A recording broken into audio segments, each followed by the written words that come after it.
ते आंबरूस असाच प्या म्हणते ते लाल भडक कसला आहे तांबिरल्याने आहे का नाही हा आंबरूस आहे पाणी नाव आंबरूस आहे हा आंबरूस आहे प्या गोरगरीब हा गोरगरीब प्या म्हणतोय अव दात कोण घेणार ही माणसं मेल्याशिवाय दात घेत नाही ती सरकार उन्हाळ्यात पावसाळ्यात हे पाणी पितोय आम्ही हा हे पाणी कसलं आहे तांबिरा लागले पाणी आहे का ना गाळून घ्या काय तर तुम्हाला गाळून सुद्धा धावती पाणी त्यात गाळा येतोय का ना लय माणसं येऊन गेलेत पण दखल कोण घेत नाही रस्त्याची दखलच कोण घेत नाही येते ती फक्त बघून जाते ती करतो म्हणते 6 महिन्यानं परत त्याच्यावर हिंडतच नाही ती इकडं कोण येतच नाही मला कसं वाटत असं गटार 3 आणले तर डुकार मेले आणि गणपती आता गाडले ती मोर येणार किती जणी आली किती जणी गेली आता हे 2 महिन्यात करतो 3 महिन्यात करतो परत येतच नाही ती 10 दिवसांनी पाणी येतं 3 महिन्यात करतो 4 महिन्यात करतो त्याच्यावर बघा येतच नाही करतच नाही येतच नाही ते तर करत का नाही येतच नाही नमस्कार मंडळी मानदेश प्राईम मध्ये आपल्या सर्व प्रेक्षकांचं स्वागत करतो दिघांची गावातील तुम्हाला वास्तव परिस्थिती मी ग्राउंड रिपोर्टच्या माध्यमातून दाखवणार आहो माझ्या पाठीमाग जो रस्ता दिसतोय हा तर या अतिक्रमणातनच हे गटर काढलेलं आहे आणि दोन्ही बाजूला अतिक्रमण झालेलं आहे हा पार्ट झाला परंतु जे पाणी आहे गटारीचं ते पूर्णपणे उघड्यावरून जाते मला एक ग्रामपंचायतीला प्रश्न करायचा आहे की महाराष्ट्र शासन गटार योजनेसाठी गाव अंतर्गत गटारासाठी अनेक लाखो रुपयाचा निधी देत असताना सुद्धा दिगंची सारख्या मोठ्या ग्रामपंचायतीमध्ये जर हे पाणी उघड्यावर वाहत असेल तर इथल्या नागरिकांना त्याचा काय त्रास होतोय हे आपण या माध्यमातून पाहणार आहे मावशी तुम्हाला काय पाण्याचा वगैरे त्रास होतोय का आता कसला त्रास आजारी पडलोय की म्हातार किती झाला आजारी आहे आम्ही आजारी आहे त्या गहाणीमुळे नाकातनं घाण जाय ना की या गटार बरं गटरावानी वास येते का नाही चांगल्या माणसाला उभं राहत ना आजारी माणसं कशी वागत असतील बरं आता एक बरं आहे उद्या पाऊस पाणी लागल्यावर आजारी पडतोय यावं आम्ही हे कुठवर असं हे आहे हे डुकरं ह्याच्यात लोळते ती कुत्री लोळते ती आणि माणसं बी आंघोळीचं पाणी ह्याचं पाणी जात नाही घेत किती जणी आली किती जणी गेली आता हे 2 महिन्यात करतो 3 महिन्यात करतो परत येतच नाही ती हा पाणी कसं तुम्हाला किती दिवसात मिळतं पाणी मिळतं 8 दिवसातनं 5 दिवसातनं 7 दिवसातनं काय ही पैपा फुटल्या तर 12 दिवस सुद्धा जात्यात हा पाणी येत नाही कुठलं नुसतं लाल भडक पाणी कसलं गटराचं त्या ह्याचं पाणी येतं या तांबिरल्यावानी तुम्हाला आता पाणी भरून बादलीत दाखवते की थांबा काय त्रास होतोय तुम्हाला गटारीचा काय त्रास आहे ते जागा त्यांनी तर सोडलंय त्याच्यामुळे तो तुम्हाला अपुर दिसायला लागलाय तर मग ते बोलला या मावशी म्हणत होत्या की तुम्हाला बादली भरून दाखवतो अक्षरशः दिघांची ग्रामपंचायतचं पाणी बघा हे पाणी आहे पिवळं जर्द पाणी दिसतंय याच्यामध्ये अक्षरशः गढूळपणा आलेला आहे मग हेच पाणी पिता का तुम्ही हा हेच पाणी पितोय आम्ही उन्हाळ्यात पावसाळ्यात हे पाणी पितोय आम्ही हा हे पाणी कसलं आहे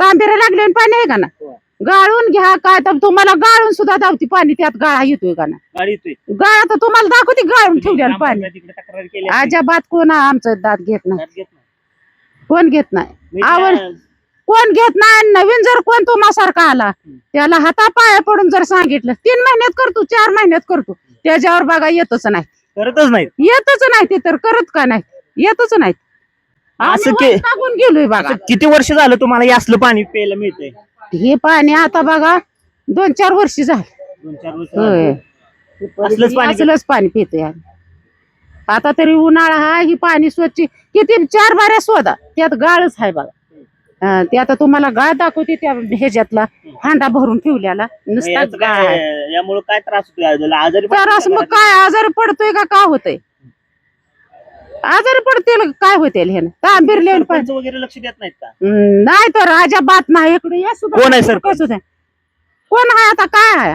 अमोल मोरेच असेल कोण आहे काय समस्या वगैरे निवडून काय सुद्धा नाही करायला आले होते का काय तुम्हाला समस्या आहेत काय नाही काय विचाराय सुद्धा नाही विचाराय सुद्धा कवा आलं नाही मत मागायला आले होय मत मागायचे ते होय मत मागा येते ती तुमच्या समस्या जाणून घ्यायला कोणी हा येत नाही कोणच येत नाही आता सांगते का तुम्ही आता आलाय ह्याच्यावर तुम्ही 4 वर्षांच येणार आमच्याकडे हा ती मध्ये बी बिचारी आली कोण ती बी म्हणली मावशी तुम्हाला बोलवत तिथं बोलवलं मला म्हणलं ही गाडी कुठली येत होती मसुदीकडून गाडी चालू होती तेव्हा ही नव्हतं फुल नव्हतं. मसुदेकडं ही गाडी चालू होती तेव्हा ही आमची ही घर नव्हतं. तर हे का ही गाडी हे जुन्या इमारती आहे त्या पहिल्या जुन्या इमारती आहे ते एक. म्हणून हे काय करतात इमारतीला काय करायचं, ही सडक चालू होती बघा. हा. मवद मार्गी इकडं मसुदीकडं गाडी येत होती. बर. आणि आता ही फुल झाल्यापासून, ही सडक झाल्यापासून ही रस्ता बंद केलाय. ही रस्ता चालू झाला तर ही माणसं जगतेली बघा ही आडीची, नाहीतर ही माणसं जगत नाही. आता तुमचं अतिक्रमण आहे का ह्या रस्त्यावर? अतिक्रम काय नाही. म्हणजे हा रस्ता खुला व्हावा असं वाटते तुम्हाला? खुला आता तुम्हाला कसं वाटतंय, आम्हाला कसं वाटत असं. गटार 3 आणले तकंड डुकार मेले आणि गणतय तर गाडल्या ती मोर येईना ती. तिथं जाऊन बघा तुम्ही कसं डुकार मेल्यागत गणतय का नाही. तिथं 3 तकंड आणले ती गाडत ततच सोडलेत मोर. ही रस्ताच होणार तर कशी गटर आणायची? काय हे कुठनं पाणी येतं? हे संडाचं पाणी आहे ना. मग संडाचं पाणी आहे वरून येते ह्यात सोडले. जागच नाही तर सोडायचं. म्हणून गटार व्हावी, माणसं चांगली. ही डास आता एक बरं वाटतंय, उद्या पाऊस पडू द्या की बघा डास नुसतं अंग सुस्ती ती खाजवून नाही बाई करा. नाही तर अजून तुम्ही जावा होय म्हणून आणि परत या 6 महिन्यानं. हा तुम्ही होय म्हणून जावा. आता आजी आहे, आजीनी त्यांची व्यथा तर मांडली आहे. त्या दिदीला विचारूया की आपण इथली परिस्थिती काय, कसं पाणी मिळतं तुम्हाला? 8-10 दिवसांनी पाणी येतं. हा. निवडणुकीत तिथल्या नेते मंडळींनी तुम्हाला काय आश्वासन दिली होती माहिती आहे? हो माहित आहे की रस्ता करतो म्हणले येते ते बघून जाते ते, पण कोण येत नाही, दखल कोण घेत नाही. नाही कोण येत. स्वच्छ पाणी दिगंचीला मिळेल असं पण आश्वासन आता दाखवलं की तुम्हाला पाणी कसं आहे. पाणी घाण जार आहे, तसलंच पाणी आम्ही शोधून पितोय.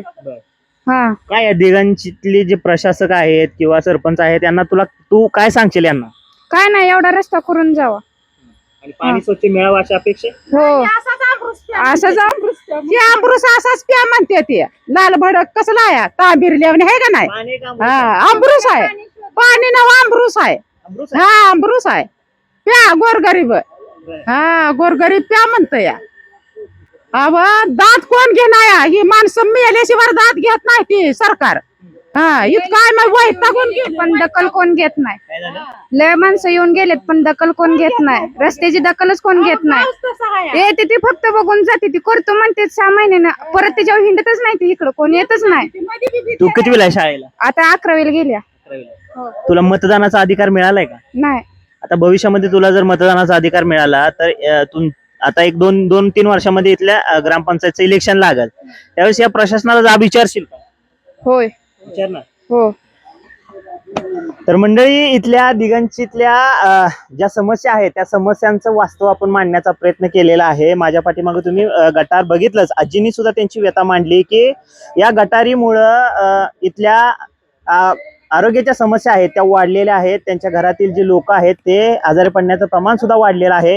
आणि दिगंचीकरांना जे पाणी मिळतंय पिण्यासाठी ते अक्षरशः पाणी नसून त्या आजींनी सांगितलं की हा आमरस आहे. म्हणजे दिगंचीकराला पाण्याऐवजी आमरस प्यावा लागतो की काय, यावरती आजीनं प्रश्नचिन्ह निर्माण केलेलं आहे. या दिदीनं सुद्धा सांगितलं की इथले सत्ताधारी आहेत ते येतात, आश्वासनं देतात 2-3 महिन्यामध्ये करू आणि त्यानंतर निघून जातात. तर मंडळी, अशा प्रशासनाचा इथल्या लोकांनी भविष्यामध्ये काय विचार केला पाहिजे? इथल्या सरपंचांना त्यांनी जाब विचारला पाहिजे का? असे अनेक प्रश्न आहेत दिगंची ग्रामपंचायतीमध्ये. रस्त्याचा, पाण्याचा, गटारीचा प्रश्न आहे. तर अजून हे इथले जे सरपंच आहेत किंवा इथलं जे प्रशासन आहेत ह्या लोकांची व्यथा ऐकून घेणार का, हा सुद्धा प्रश्न निर्माण झालेला आहे. खलील जमादार सह दादा सुवाक्षे, मानदेश प्राईम, आटपाडी. आवाज माणदेशाचा, माणदेशातील प्रत्येकाचा. माणदेश प्राईम सबस्क्राईब करा आणि अपडेट रहा. नवीन व्हिडिओच्या नोटिफिकेशनसाठी बेल आयकॉनचं बटन दाबा. धन्यवाद.